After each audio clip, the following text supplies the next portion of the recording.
So it was times where I know I couldn't go to sleep. I can get drunk at the bar. I might smoke some gas, and I'll be sitting in the house and my brain, I just can't cut my brain off. And now Yeah. next thing I know, I look, it's like 4 or 5 in the morning. I'm still just like, bro, I'm still up. You know what I mean? If I go to the after hours, I'll be in the house by 7 in the morning, 8, and I'll be knocked out because I'm good and toasted and feeling good as a mug. But I'm not waking back up until like 2, 3. I feel like hangover. I done missed half the day. I missed some phone calls, some business calls, or Yeah. some opportunities Yep. that could have came my way because I'm not functioning the way I should be functioning. You know what I mean? And then to quiet that voice down again, because now I'm woke and I'm sober-ish because I'm hungover. I feel like crap, and my brain's still like, Uh-huh. you did too much last Right. night.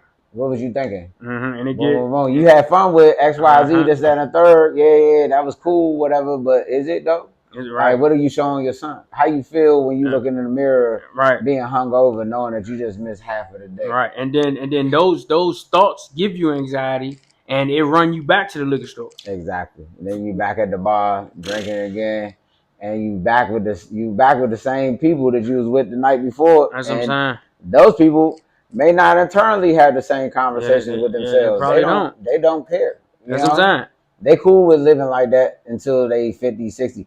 And a lot of people don't catch that vibe until they get to about 50 or 60. So you and myself and other individuals that think like us should be very thankful that we got the signs early before we got into our up in age, because by the time you get into that realm, you know that the clock has already been Yeah, ticking. it's already You gone. don't know what time you got left, right? You don't. So if with not knowing what time you got left, you get into a position where you like, well, F it. I don't Right. care. I'm gonna just keep on drinking and da da da. God Yeah. gonna take me anyway. Yeah. But you're not really living life though. Yeah. Like a lot of older guys that know that I'm sober, they always tell me, bro, you don't know how blessed you are that you caught it this young, right? Yeah. And then in my brain, I'm like, man, I feel like I'm getting older, but in actuality, bro, like 33, like I'm still young. Nah, you You is. know what I'm saying? Yeah. And bro, I always tell people like I don't want to be that old guy that look old. I want to be Yeah. the older guy that And you look be like, young. nah, he ain't that. He You ain't know what that. I mean? Yeah. And I know if I kept getting fried, that alcohol was gonna make me look old as It's hell. gonna show on you, especially when you waking up off of it the next Oh day. man, You bro. looking in the mirror looking like, bro, I look That's crazy. what My I'm saying. grandmother would say, you look like damn it, the hell I bite you. I still Yeah, don't know what that yeah, means, yeah, but I feel her when she say it. yeah, You know what I mean? So I think also just into what got me to that point, I had to ask myself, when was the time I actually had a conscious break from drinking, like wow. a actual conscious break, not because I was, what I'm saying, drinking the night before and I was hungover and I just chose not to drink that day, Yeah, not because I ain't had the money to go out and buy no drinks, or not because I just decided to stay in the house today and I ain't want to drink. Like, when have I told myself we not drinking? yeah, Like, when and I didn't get forced into this, but it could have been a time. This times and not saying this is good, so don't piggyback off this, but there's the times I've been driving after leaving the after hours or leaving from behind the bar, turned yeah. up, twisted, but I know my sound mind and how I operate, that I wasn't gonna be on no crash out or ruin the car, but that doesn't mean that God got a different plan for me. That's a You fact. feel me? That's a And fact. for him to show you the lesson, he gonna teach you one first. So for me to keep on driving and playing around like that is no telling. Like, if I get home in the morning, like, damn, I got home last night. Oh yeah, my car is safe. All right, cool, I did good. But the fact Yeah, that I was coherent the whole time getting home, but wake up the next day and try to figure out what I was doing, exactly. that's not okay. You know what I mean? I mean, So bro, I always say that God had mercy on me, bro. yeah, You know what I mean? And I felt like I owe it to Him to stay sober. that's facts. Real talk, bro. That's Because just facts. like you said, I had nights like that Yeah. where I'm like, damn, how I make it home. That's why I tell people, bro, my third DUI was the best DUI I ever caught. Mm. Real I know talk. people probably like, damn, how? Nah, that's deep. Bro, because if it wasn't for it, bro, I'd be still drinking. Yeah, and that's the 1, 2, 3 Yeah. strikes you out in That's the what I'm saying. whole ball So game. so what happened, right? Well, that's a whole nother story, but it got dropped to a reckless driving. But still got a blessing. that's what I'm saying. Yeah. Because they could have threw a book at Hey, you dog. for real. Hey, They like he ain't learned his lesson the first that's what I'm two saying. times. That's what I'm saying, right? So that's a blessing in itself. You know what I mean? And I literally had to sit back and say consciously, what, like, why am I doing this? When you like, did you ever like they always say when you pray you gotta pray when it's feeling behind it. mm-hmm. So every morning when I would get up at 4 a.m, I will always say, "Yo, God, you gotta get me sober. Yeah. You gotta help me get sober because I can't do it without you." And I was really praying with all my feeling, bro. With so much feeling attached to that prayer that when I did go through my situation, I came out of that situation. Every consequence that happened to me, I benefited from it. Yeah. You know what I'm saying? I came out of that untouched, unscathed, the best man ever, bro. So I feel like when you better version, man, when you do pray to that man, put feeling behind it, and if you believe and you trust whatever he put you through, you're gonna benefit it at the end of it, bro. Nah, facts. Nah, I definitely felt that, and that's my story, bro. Yeah, nah, I definitely feel that. That's real. Yeah. I think I was making up excuses and promises to him. Wow. And not really fulfilling what I would say. Like I'd be like, "Ooh, thank God you got me home last night. God, I appreciate you. Thank you for that blessing. I ain't gonna do that again." Yeah. I'll be right back out there later that night, bro. Back in the mix, right? You know what I'm saying? Chasing tail, drinking shots, going bar to bar, having a blast, and wake up hungover the next day and like, my bad. I know I told you last night I wasn't gonna do that again. Right. You know what I'm saying? I apologize, but thank you again. Yeah. For allowing me to get back home. So I feel like you said, he had mercy on you. I feel like God had graces with me because he seen and he knew where I would be eventually if I got it right. But it didn't mean that I would got it right if I didn't listen to my internal spirit. And I think that is what has gave me the tenacity and the ambition that I have with this journey I'm on now. Yeah. So like when I said I had to think about a conscious break, I never had one. There was never a time I sat myself down like we not drinking. So during my whole like year challenge of like not drinking, I did the first 30 days, September 1st of 2024. Wow. I was 37 years old, you know what I mean? And I'm like, yo, I'm getting older. I'm about to be 40 soon. My son at the time, he like 14, turning 15 in high school, you know, playing football. He into wrestling. And I'm just like, I'm watching him now at this time. I'm watching the flip flop just happen. Like, yo, I'm kind of falling in the category of the old head right here. Yeah. I'm not the young guy no more. Like, he telling me what the cool sayings is and stuff. Like, I'm looking at him like, I'm hip. Like, I'm Riz. Like, in case y'all forgot. Like, I'm really Riz. Like, all the kids saying Riz, like, that's me. Like, I've been Riz since I was a kid. So, I'm just like, bro, all this, like, lingo that y'all talking, like, we been did that, but it's like, it's not my time no more. Yeah. You feel me? So, it's like, damn, I got to really sit back and analyze that. So, what am I showing him? Exactly. What am I showing him? That's really how it kicked off. So the first 30 days, I think the first 2 weeks was interesting. You know, I don't want to say withdrawal, but alcohol is like a drug. It's the most dangerous substance to quit on your own, bro. Yeah. So it was interesting to stop drinking and be surrounded by people that drink because I'm still at the bar. I'm bartending. I'm giving people drinks, and they looking for me to take shots with them that I was just doing a week ago, and I'm not. I'm like, nah, I'm good. I'm taking a break. I'm just doing 30 days, bro. Like, I might be back at it. Did anybody, and I can only tell you this.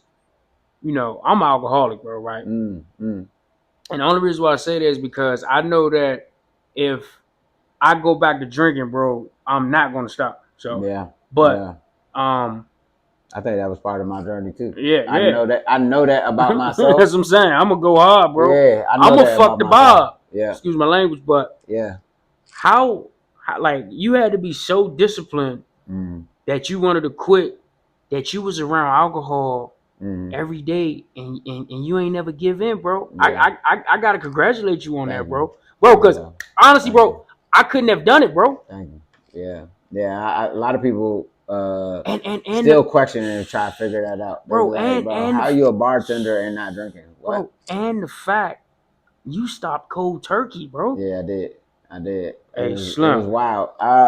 It was crazy because even with the first 30 days of me not drinking, I think what made me not cave in is that I always have a mentality of, and this could be something that is probably from my childhood, but you know how your parents or someone say some crazy something to you, like almost to feel like condescending, right? Yeah. So like you can't figure something out. I remember someone saying to me when I was a kid, "Oh, you gonna let that beat you? You gonna let that?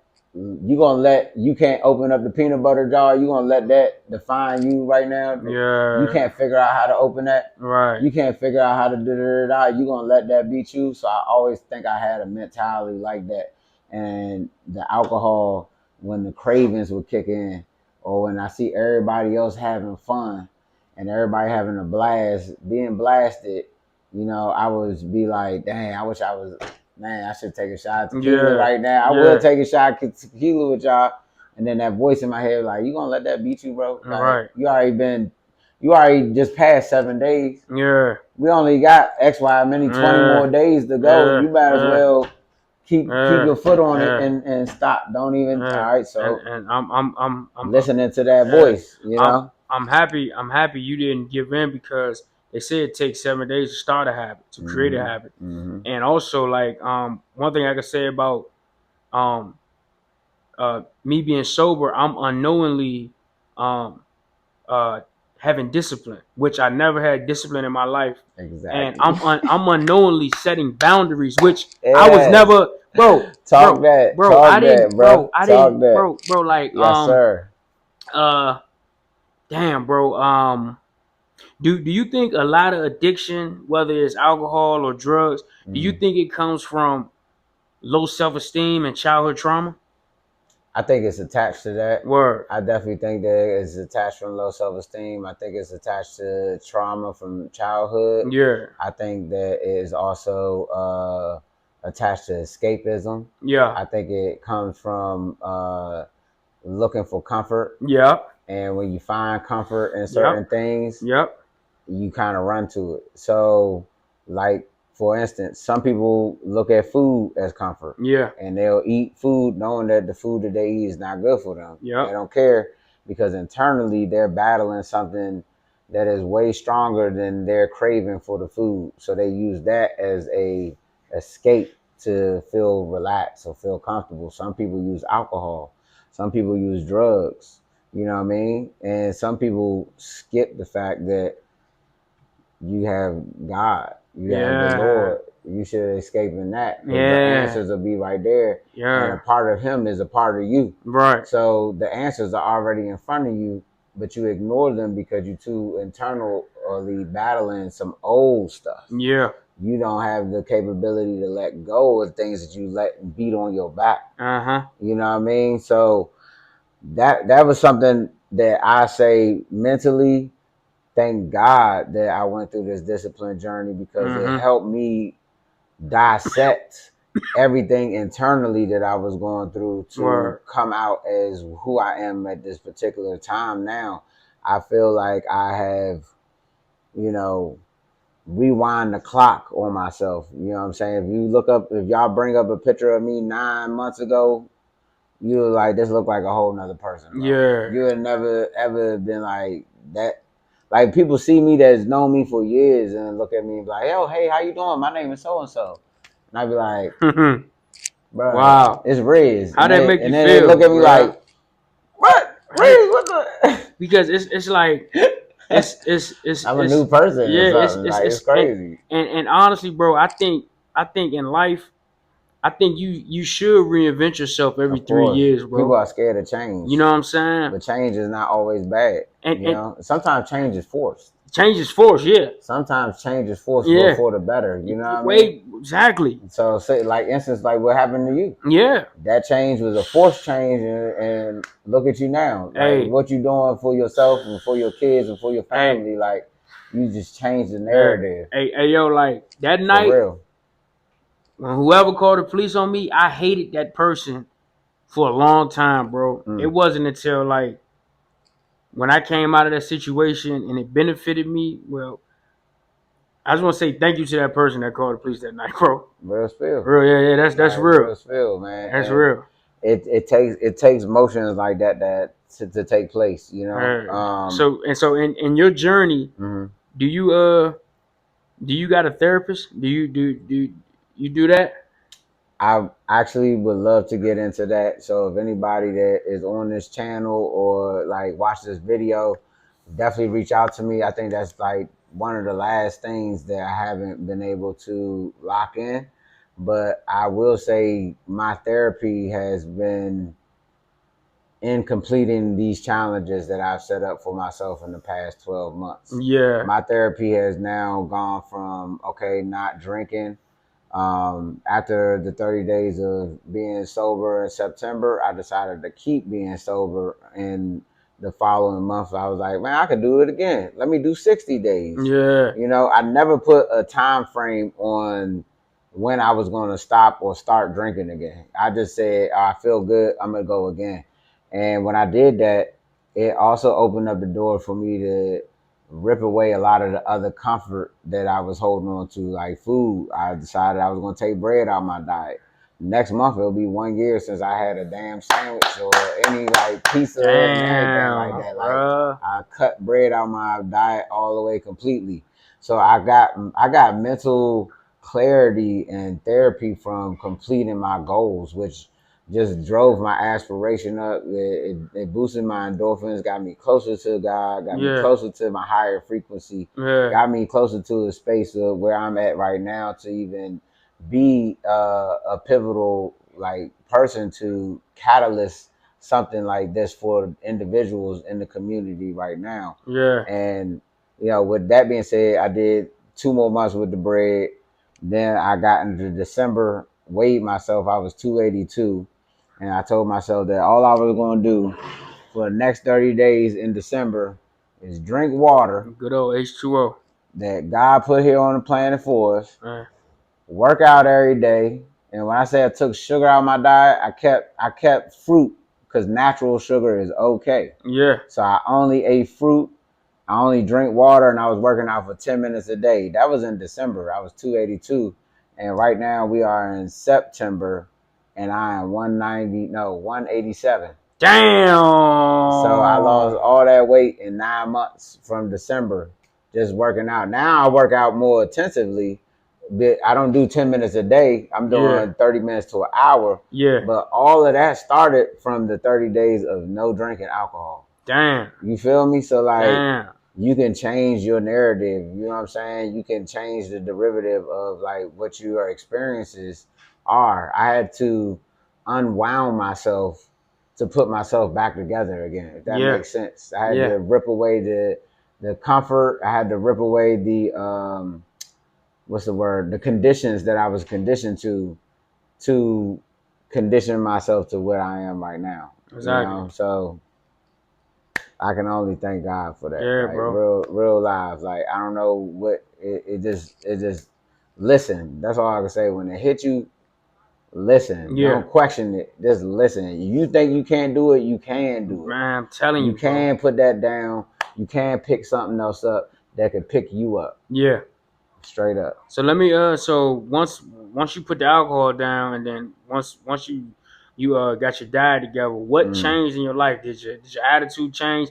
Also, was you attracting different type of people? I mean, what changed, bro? Because I know my viewers want to know, like, you put it all down, but what changed? You know what I'm saying? Everything. My appearance changed. Yeah. Internally, my spirit was going through. I think my spirit's always been upper echelons. Like I always could attract people to me. Yeah. But I feel like my frequency attracted the right type of people I needed around me to to continue to push me forward, to continue to give me encouragement to keep going.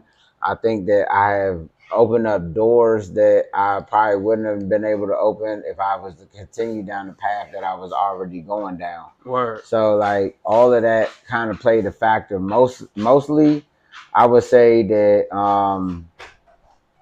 my attitude about life has definitely changed. Yeah. I think my comprehension about God and my comprehension about my body has changed, and understanding the body is like when they say your body is a temple, that's for facts. real, bro. That's facts. So many people in our community, we lose to sugar, bro. Sugar. We lose to sugar, little white sugar. You know what I'm saying?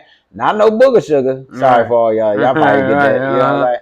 But sugar, like that little bit of sweetness, that Kool-Aid, that all that stuff we was conditioned to. Chop your leg off. Everything.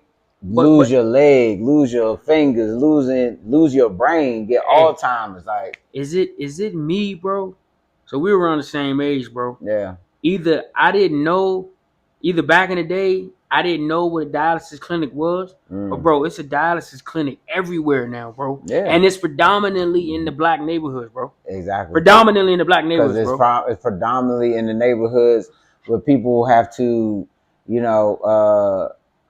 low income families. Yeah. People get the jobs that they got and trying to figure out how they can feed their kids, and they got multiple kids. So we going to Little Caesars for dinner tonight because I can spend that money and stretch it out to feed my whole family. I can go to KFC and spend that money and stretch it out to feed my family.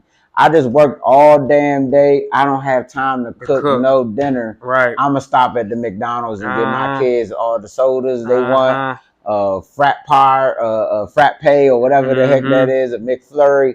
You know what I'm saying? We just get conditioned to the aspects of what our environment is. And unfortunately, some of that stuff is designed. So when you break free of that, and you start understanding, like, the best thing I could have done is decided I was going to take bread out of my diet. I didn't know. I was a sandwich making type of brother. I'm telling you, 2 sandwiches, 2 peanut butter and jelly sandwiches, 2 turkey sandwiches. I'm getting pizza. I'm about to have 4 slices of pizza. I'm crushing it. And I'm enjoying it. It's giving me peace. I'm like, damn, I just ate good. That's what I'm saying. Now I can go to sleep. I just ate bomb as hell, boy. I'm about to roll something up. I might eat again. You know what I mean? Like, nah, like internally, I was just destroying myself. Yeah, I didn't understand where I'm at now, and how I can, pass that along to my son, bro. I could like real live feel it in my chest right now that is something that he can carry on to my grandkids, to those kids that they make. You know what I'm saying? Like, what I'm doing right now is changing the narrative. Yeah. Even my family look at me differently now. Like, I think before I was just the young, wild, irresponsible, but know how to get it out the mud kind of brother. You know what I'm saying? Doing shows, being lit, doing any and everything. But now they look at me like, I need to ask him some questions. Yeah. Now they looking at me like I got the answers to certain things. Nah, it's a fact. I be like, nah, you're right, because like, it's crazy, bro. Once I stopped drinking, I feel like my lady listens to me more. Yeah. She followed my lead because more sound mind. Yeah, because like I'm focused. I'm there, bro. The same stuff not funny no more. Yeah. You know what I mean? I don't want to be around the same people. Yeah. I don't even want to talk to the same people. Right. You know what I mean? Right. Yeah, bro. Everything changes, man. When you make a drastic change, man. And you're right. People look at you differently, man. And then like I didn't know my baby girl. I didn't know that she knew I was drinking, bro. Mm-hmm. I was so selfish, bro. Yeah. You know what I'm saying? And now she be like, no, my daddy not drinking. Yeah, like she my proud. Daddy doing good, you know, and that shit, bro. Like, I ain't gonna hold you, bro. Like, I ain't gonna hold you, bro. Like, that's love, bro. That's what's up, bro. I gotta ask you this, right? Yeah. I don't think you did it, but I know I did it. When you was heavy in addiction, can I call your situation addiction? Yeah, you can. Yeah. Did you ever isolate yourself? Oh yeah, all the time. I definitely have isolated, especially those times you know, I would be not at sober mind or spending time at the after hours, you know, and internally going through my own battles. You know, when I lost my father, I'm sorry to hear that, bro. Yeah, appreciate you. That kind of spiraled me out because I didn't have him when I was young. So when I had him in my life, you know, even the battles we went through to be as close as we was, for me to lose him just felt like I didn't have enough time with him. And, Damn. you know, it just that would spin me. So like when Father Day would come around, I'm doing the same thing that took him out. I'm drinking. I'm getting turned up. So I'm blasted, and then my son looking for me.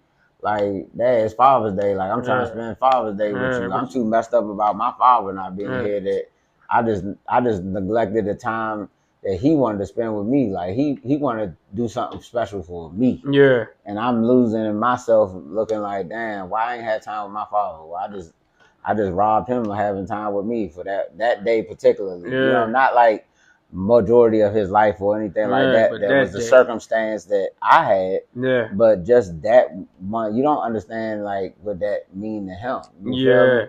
So I had to, like, all that stuff came out, not like me and him verbally having that conversation, but I'm saying all that stuff came out when I got into this journey and realized, like, damn, what was I doing to myself this whole time? Bro, like, well, all this time I've lost just chasing all these feelings and all this stuff I've been holding on to. And then when I really started like getting in my workout bag, I didn't realize, like, some people might be like, yo, you carried away, bro. You said 282 and you 187 right now, and that's only 9 months.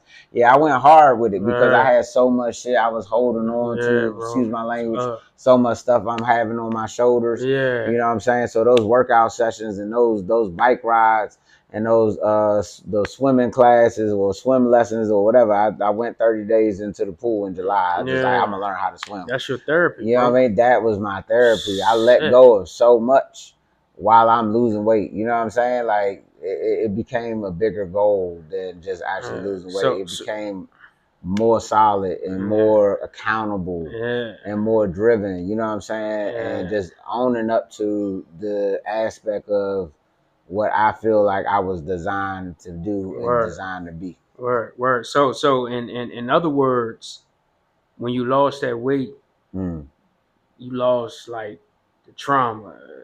You just let go of a lot of shit, the regrets, the anxiety, the depression. And then a lot of people don't know that, like, they could probably look at somebody like you know what I'm saying, you talented, you creative.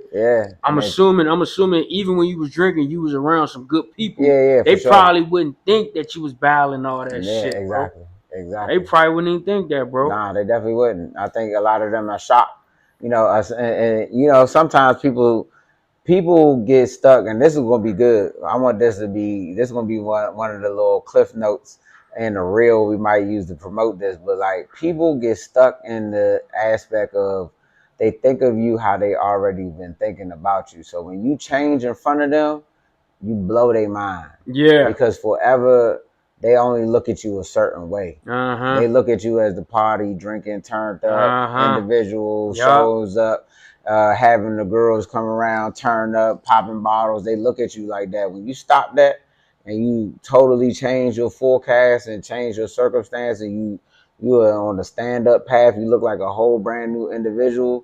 They don't even know how to absorb that. They get stuck in the phase of like, yo, this ain't the same person I met. I liked you when you was like this, bro. Hey, bro, why you like me when I was like that, bro? You know, bro. I had a homie that I knew for a long time, right? And he actually said that to me, bro. He said, man, I ain't gonna lie, bro. It's like that rehab sucked the life out you, bro. He was like, I liked you better when you was drinking, bro. You was more funner. And then I told him, I said, yeah, I bet. I bet you did like me better when I was drinking. Yeah. You like the stupid nigga you can make fun of. Right. You like the guy that's below you. Yeah. You wanted you like the person you try to carry. Bro, this my display, bro. Yeah. They like you like this. Right. When you like this, you competition. Then when you like this, they don't want to fuck with you no more. Yeah. That's just what it is. Yeah. But it's all good, bro. Cause like me being sober the best fucking thing. Cause at the end of the day, it ain't about you. It ain't about nobody else, bro. bro, I didn't even get sober for my kids, bro. Right. I got sober for me, bro. Fact. You know what I'm saying? And I know at the end of it, it's gonna benefit my kids so much better. And why is it that motherfuckers want to see you down, bro? Because they are stuck where they are. So if it's two of y'all in the same boat, it's straight. Then it's cool. But when they see you elevating, it's like, oh no, how come he get to jump off the ship? Yeah. It throw them off, but it's like, bro, my hand is extended. You can come up here on this boat with me. Let's do it together, bro. Listen, we can get off of this little light. We can get off the life raft and get on this yacht if you want to. But let's do it together, bro. I'm tired of sitting on this life raft. I'm tired of that shit, bro. We over here fishing and getting small fish when we could be getting way bigger fish, and God gonna give us an abundance of it if we just take the right path and get right where we need to be. And the reason why I asked you about isolation earlier, right? Yeah. Because I know with me, right, I was getting so blasted, right? I isolated myself, and I also isolated myself from social media, right? Yeah. So I wasn't on social media for 5 years, bro. And like, if you was to go on my old Facebook, I forgot the name of it, right? Right. And I used to post all the time. Right.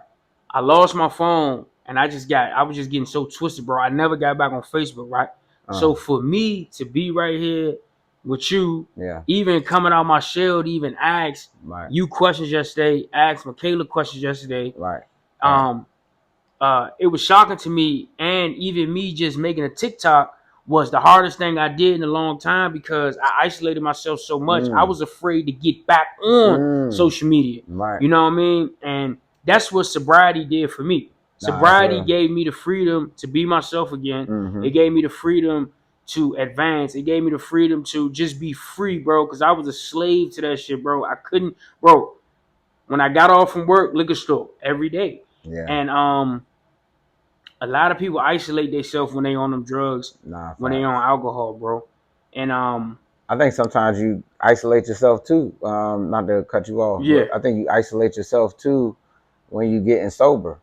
Because you sometimes sit back and pay attention to your surrounding circle. Yeah. And realize, damn, I'm the only one.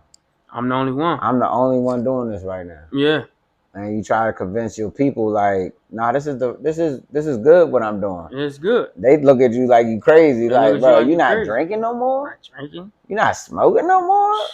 And you tripping, bro. What you doing to get the stress off you? Right. And dealing with it. And what's the main thing? Oh, he think he better.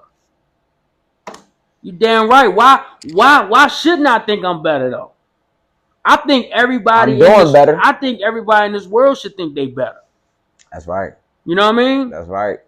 You are a reflection of yourself and a reflection of others that see you. So if you look at me and you want me to do bad, then that's something that you need to look in the mirror and figure out why you don't want to do better for yourself. That's a fact, bro. God damn, what? I ain't got no cue cards over here. That's a fact. Good on my mother. He dropping them jewels. I'm telling you, dropping them jewels. People get stuck in a space where they feel so terrible about themselves. They want misery needs company. They want that company to be the same way. Like, boom, let's complain about our child's mother together. Let's complain about not getting enough money together. Let's complain about so and so getting too much money. He ain't trying to spend it with us. And let's plot on this and like you get so sucked into dancing around negativity and the merry-go-round that you don't even see the positive stuff that's around you. You know what I mean? So when your homie is telling you, I'm not drinking no more, I think I got a way for us and you shouldn't neglect them or say, all right, well, I can't kick it with him no more. He trying to be closer to God, or he trying to live a better life. Yeah, you better support that. Right, yeah, bro. We all gonna be stuck in here doing the same old thing. And then when you turn 50, 60 years old and you looking back at life and you realize you ain't got nothing to look for, you ain't got nothing to give, you ain't got nothing for your family to endure when you pass and you gone, your kids is like, yeah, that was my dad. You know, he just liked to drink. Right. Bro, like. That's all you left them is the idea of you liking to drink. That's it. That's all they gonna remember. That dude like to drink. Bro, he like to talk shit. Excuse my language. And I got 2 daughters, bro. And I did not want my daughters to be like, oh, that's my dad. He was an alcoholic. He just drunk his whole life. No, man, bro. I want my daughters to be like that, bro. Like That's a stand-up man right there. My baby girl, man. Like I said, it was hard for me to get back on social media, right? Yeah. My baby girl be going through my TikTok, and she be like, "Daddy, you look so cool with your hats on, Daddy. You look so." That shit be touching my heart. Like, damn, you think I look cool? Yeah. She never said that shit when I was drinking. Yeah. So she know that she's admiring you, bro. Right, she know I stopped drinking, bro. Yeah, that's real. And she was only 6 at the time. Yeah. She's 7 now. That's real. My oldest daughter, she proud of me. So it's like that's how long has it been now for your sobriety? So bro, October 25th gonna be a whole year, bro. See? You know what I mean? That 1 year change is lit. I'm telling you. Bro. And September 6th. September 6th was my birthday, bro. That was my first birthday sober in like 10 years, bro. Yeah, happy belated. Thank you, bro. That was hard too. I'm not gonna hold you. Yeah. My birthday was in March 12th. That's when I turned 38. And I was like, this is my first birthday alcohol outside of me being a kid. Yeah. But then as an adult or even through my teenage years, this is the first birthday. Ain't no alcohol got nothing to do with this motherfucking birthday. Excuse my language, y'all. But this birthday, I ain't drinking. And the crazy part about it is, I bartended on my birthday. Wow. So I was around and everybody kept saying, Riz, how are you bartending on your birthday? I'm like, well, for one, it's my birthday. Everybody coming to rock with me. I can make some money. I can help facilitate. Y'all, if y'all want some drinks to celebrate me, cool. I got y'all. I'm not taking no shots, though. Yeah. If y'all cool with that, we can cheers with this water. That's it. And this is a challenge for me. I want to see how I would celebrate me without having to involve alcohol at all. Word. And it was a great turnout. A lot of people showed up. A lot of people, and by this time I'm at December, January, February, March. I'm only 4 months in off of just drinking water and working out every day. Wow. So people seeing it, the clothes don't fit me the same. Yeah. They looking at me. By March, by my birthday, I was 218 pounds. Dang. I was 282 in December. So in 4 months, I just knocked down like 40, 50 pounds. Yeah. And everybody just like, and so funny, y'all gonna laugh at this. Y'all might see it on my page where it say Ozempic. Mad people thought I was on Ozempic. They were just like, bro, is you on Ozempic or are you doing, like, you taking supplements? I'm like, bro, no, I'm doing what God put on here on this earth. I'm just drinking water and eating fruit and working out, bro, and that's it. Determination, tenacity, baby. Yeah, bro. That's it. That's beautiful, bro. And I ain't looked back since. I think this is the way I'm gonna be for the rest of my days, you know, until God say he want me to come home. I'm gonna be like this. And I think this is the prime example, and I want to say this about you too, that you're going through what you are embarking on, because you're not finished yet. Thank you. What you are embarking on is being an example. Thank you. And you are an example not only just for your kids, not an example just for your family and your lady and the rest of the people that are around you, an example for the broadcast of what it looks like when you decided to start taking care of yourself. Word. And really own up to your responsibilities and accountabilities and showing up. Yeah. Because a lot of people don't show up for themselves. Yeah. You know what I'm saying? Like, you show up for your mans when he need you. Right. And you show up for your parents or whoever call you, hey, I need you to do X, Y, Z. Can you pull up and do da? Oh, I need $50. I need a. You show up for them, but you don't show up for you. You don't show up for yourself. When you gonna start showing up for yourself, bro? What is up? What is up with us? I can only speak for us black men. What is up with us putting ourselves second, bro? To everything, bro.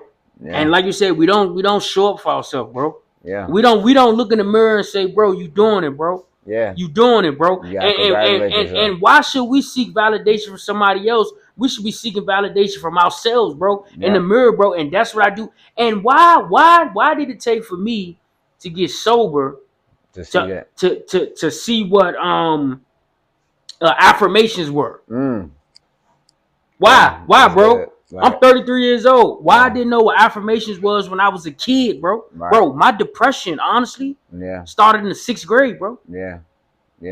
Not hearing I ain't know nothing about depression. All I know is when I woke up in the morning, I didn't want to wake up. I didn't want to go to school. I had a headache. I had this bulge in my throat. Yeah. My stomach hurt. I ain't know what it was, bro. Yeah. You know, and it's a lot of young kids that's waking up like that. Yeah. And they don't even know what depression is, bro. Nope. They don't know what they're experiencing. You feel me? They don't know.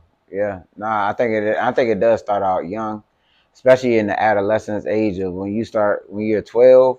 I think when you hit 10, from like 10 to your 20s, you get an aspect of what life is. Yeah. The innocence is not. I'm not saying that you're not innocent still, but it's toned down now. You're getting into a reality aspect where you're starting to think about, damn, well, what's going on here in this house? Why the lights is always on? Yeah.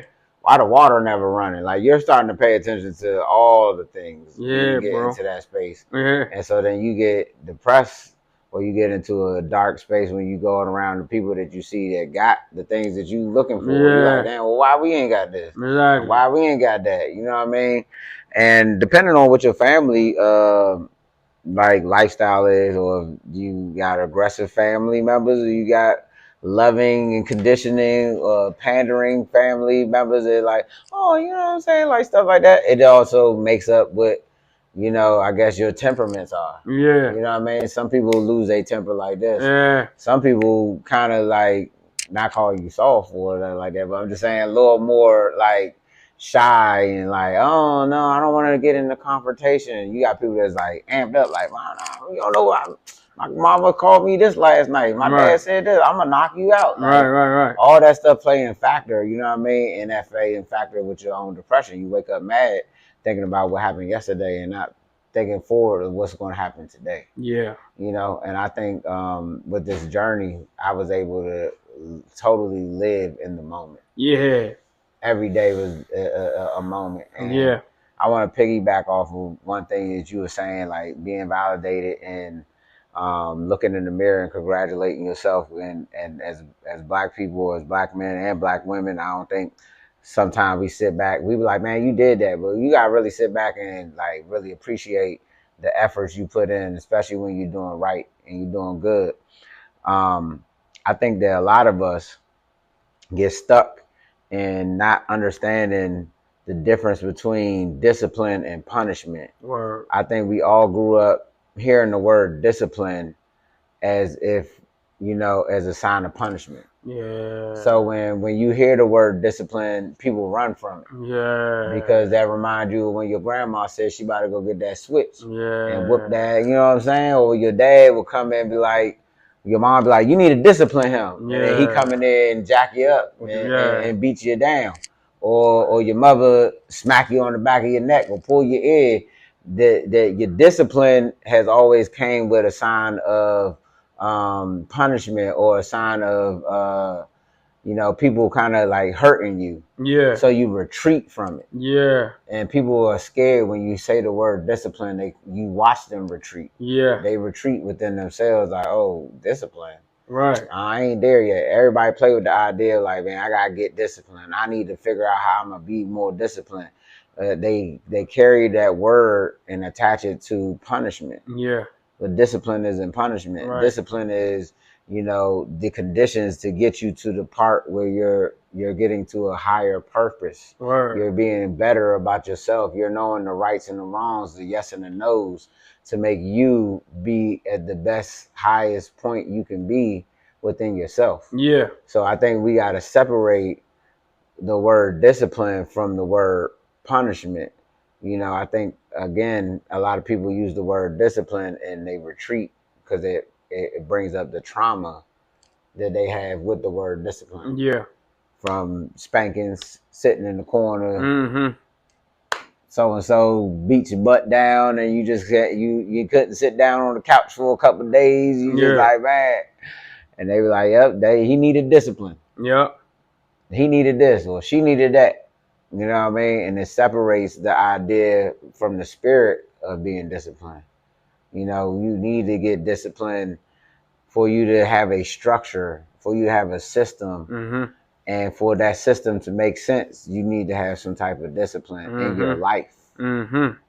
So I think everybody needs to take a seat back and figure out what it will take for you to be disciplined in your life. Maybe you're good at paying your bills on time. That's awesome. But you're not good at showing up for your family. Wow. You know what I'm saying? You know, you might be good at self-encouragement, but you're bad at telling your kids that they did a job, they did good at school today. Wow. You gotta learn to get into a space of discipline to create a system that everybody can benefit from. That's a fact. So that's a fact. Nah, bro, you right. Yeah. You right, bro. Want to leave that. I think that's a little gem right there that I just want to leave with people for real. Bro, you've been dropping gems all night, bro. And I just want to say, bro, thank you, bro, dropping them jewels with me, bro. Of course. And wherever y'all want to meet my man Riz the Great at, we're gonna have all his social medias down there at the bottom, bro. Yes, indeed. Yes, and is it anything you want to close off, bro, with the people, man? Yes. Make sure that you put God first. Keep your frequencies at a high level. When you in a low frequency, you surround and you attract low frequencies.